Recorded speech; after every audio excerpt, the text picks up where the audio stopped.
So, the merchandise. There have been 25 plus books. I wouldn't be surprised if there's a few that have been, because of this, the 60th anniversary, I wouldn't be surprised if there's another couple now. There are different types of book. This one I think is quite good. This was in 2009, so a number of years had passed, and Jim Morris has told the story, and it's very good the way it's listed. Other ones, I picked this one up at a library, and it's very pictorial, and it shows you a lot of the bits and pieces about the way in which it was. But there are 25 books, some of them still on the market, some of them not. There were 5 films. The big 2 was Robbery, which will definitely be seen this year. It's been on before. And of course, Buster, which was Phil Collins taking the part of Buster Edwards. There were 10 TV films. There's been a board game and 5 video games. There's been more than 6 songs. And actually, Ronnie Biggs sang on 2 of them, would you believe? There were TV documentaries, and there's even a couple of model railways, although I don't know if one of them is still running now. But there's Neen Railway, Luton Model Railway Club do a reenactment on the River Neen at Cambridge, and I'm not sure that that's still running. And the other one is at Eynsham, which is near Bristol. There's a thing down there which shows you the way in which it was carried out. So, I think this is about 1987. Some of them are still there. Roger Pendry, Caudry is the guy at the front.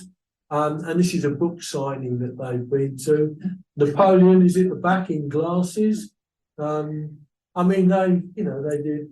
On the right there, the treasurer, the second left, second from the right rather. He went over to Spain. He lived over there. He got caught up in the drugs trade. And one morning there was a knock at the door, and the guy said, "Are you Charles Wilson?" That's it, Charlie Wilson. He said yes. And the guy just shot him. And that was how he was assassinated. With the Marbella. Buster Edwards on the left-hand side there. Wisby, the guy next to him. But they did, but as I say, there's only one still alive. He's in a wheelchair now, and he's in his 90s. There's Phil Collins with Buster Edwards at the store. So, a notable time, a media frenzy, a fascinating story, but of course we do have to remember the premature deaths of the 2 train drivers. An enormous cost to the authorities, you and me, and it was. Brand new courts, a lengthy court, 51-day court session, and then appeals, and afterwards, it dragged on. Enormous cost. Protracted legal proceedings and costs, life on the run, fractured relationships, and really, for the majority of the criminals, there was a little return. Those that kept very quiet, like Harry Pembroke. At Leatherslade Farm, he abluted like he was a guy in the forces. He didn't wash his hands in Leatherslade Farm. He didn't go to the toilet in Leatherslade Farm. He went out with a spade. And basically, that's why they couldn't. He wore gloves all the time. He spoke very little. Nobody knew who he was. So, well, that's it.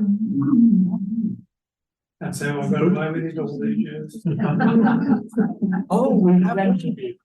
Now, I've done other talks where people have been involved with people that I've spoken about, and it's nice to find somebody that's involved with the Great Trade. Steve, I mean, the sentences were, yes, I appreciate there were 2 guys whose lives were cut short, but within the context of crime and things, that's not that unusual. Do you think it was seen as an attack on the establishment, and that was the real problem. It was because we were talking about it was outrageous. Remo and everything else at the Yeah, time. aren't we? it was blown up. I mean, the media had an absolute field day at the time, limited that it was in those days too. And yes, the 30 years was, I mean, people got less for murder, even in those days.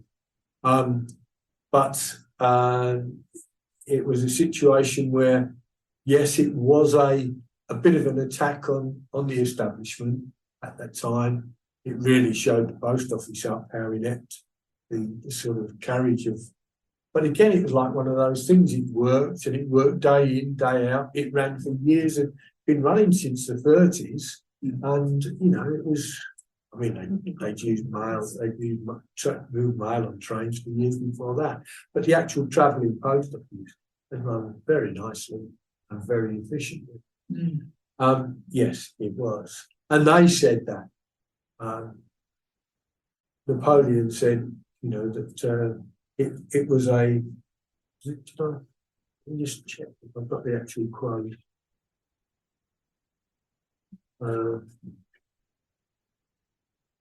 No, I haven't got the actual quote. But he said it was a first for the media and a first for the criminal element as well, because nobody had ever done it. I mean, we talk of 2.6 million there, and last night the gold was 26 million, and there'll probably be another one. Somebody's getting away with it, maybe cybercrime. The government are getting away with it at the moment. I seem to remember it being £1 million as a total. But it was, I think the thing that stuck in our minds, it was the biggest. That's right. Yeah. Wasn't it?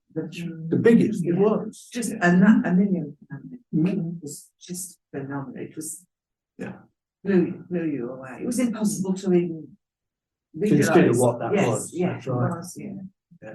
And if you think they got 147, 150,000, something like that, Thanks. in the step, and that was worth something like about, did I say it was, 8 million each? Not bad, is it? I remember reading something about one of them never took the bed sheets in because they were ready to run. They got their knock on the door and I remember reading that for years ago.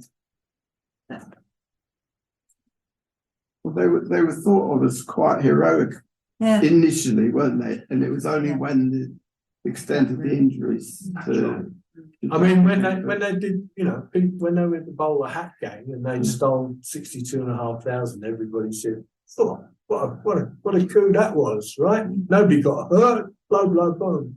Right? And it was the fact that the driver got knocked about. Did. I did show a photograph up there of Pete Waterman opening up a cruise station, and you can go there today and see it. There is a tablet there for Mills, the driver, and his second there. And when he opened it, there was a crowd of about 30 people, and one of them he recognised as the sister of Jack Mills, and he said, "This isn't for me to draw the curtain on this." And he invited the sister over and said, "You pull the curtain back for your brother." So that's still there at Crewe Station. But Ronnie Biggs was, as you said, a very small character, and he just bigs his part up later. That's right. To keep on the run. That's right. He was more known for the escapes and the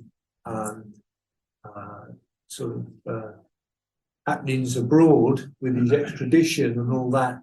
I mean, a number of times coppers went to Brazil to try and force him back and things like that. Never happened. And actually, in the Great Train Robbery, I mean, he had his 147,000, and he spent most of it on moving around and facial treatments and one thing and another. So, actually, was he happy? Was he happy in Brazil? He knew he couldn't leave.